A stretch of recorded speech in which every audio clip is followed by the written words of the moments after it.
جی آیا یہ دیکھیے یہ مولوی صاحب کیا بول رہے ہیں. کیا کہہ رہے ہیں؟ شیعہ حضرات جو ہیں وہ ایک گھوڑا نہلا رہے ہیں اور اس کے نیچے جو ہیں 2-3 ٹپ ہیں پانی کے ہیں، اور جناب جو گھوڑے کا پانی ہے وہ ٹپو میں جا رہا ہے. تو میں نیچے اترا تو میں نے کہا السلام علیکم جی، میں سنی ہوں اور میرا تعلق اہل سنت و جماعت سے، میں آپ سے سوال کرنا چاہوں گا کہ اگر آپ اجازت دیجیے گا. کہا جی کرے. میں نے کہا یار یہ جو آپ کر رہے ہیں یہ کیا کر رہے ہیں؟ کہا جی یہ برکت والا پانی ہے، ہم یہ جو پانی بچا ہوا ہے، یہ جو جناب جس گھوڑے کو ہم غسل دے رہے ہیں اس کا جو پانی ہے وہ ہم اس کی سبیل لگائیں گے. یہ سب نا خرافات اور رومرز ہیں.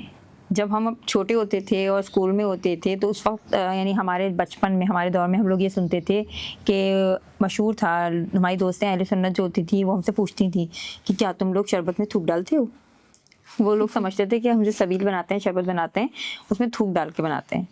بالکل اسی طرح لوگ کہتے تھے جب آپ نیاز بناتے ہیں، بریانی یا حلیم پکاتے ہیں، اس میں جو ہے وہ بچوں کو اغوا کر کے کاٹ کے ڈال کے کھلاتے ہیں.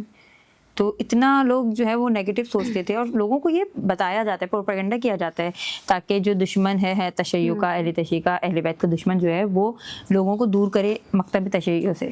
یعنی لوگ ہماری مجالس میں نہ آئیں، ہم اگر کبھی ان کو کھانا دیں، نیاز دیں تو وہ اس کو نہ کھائیں. اکثر بہت سارے لوگ اہل سنت یا اور دیگر مذاہب کے لوگ ہیں، جب ہم ان کو نیاز یا نظر دیتے ہیں وہ لوگ نہیں کھاتے، کیونکہ ان کے دماغ میں یہ ساری چیزیں ڈال دی گئی ہیں، یہ دشمن نے ڈالی ہیں. اور دشمن جو ہے وہ یہ پروپیگنڈا اس لیے کر رہا ہے کہ تشیع پھیلے نہ، اس کو بدنام کر رہا ہے. تو بالکل اسی طرح یہ بھی ایسی چیز ہے کہ ذوالجنہ کو جو ہے نلا کے اور اس کا پانی کو سبیل میں ملانا اور اس کو لوگوں کو پلانا، تاکہ کیا ہو، اہل سنت جب جلوسوں میں آئے تو آئے نہ، اور اگر آ بھی گئے تو وہ سبیلیں نہ پئیں، پانی نہ پئیں. تو یہ گیپ دینا، اہل سنت میں اور اہل تشیع میں گیپ کریٹ کرنا، یہ چیز ہے، اس کا ریئلٹی سے کوئی تعلق نہیں ہے.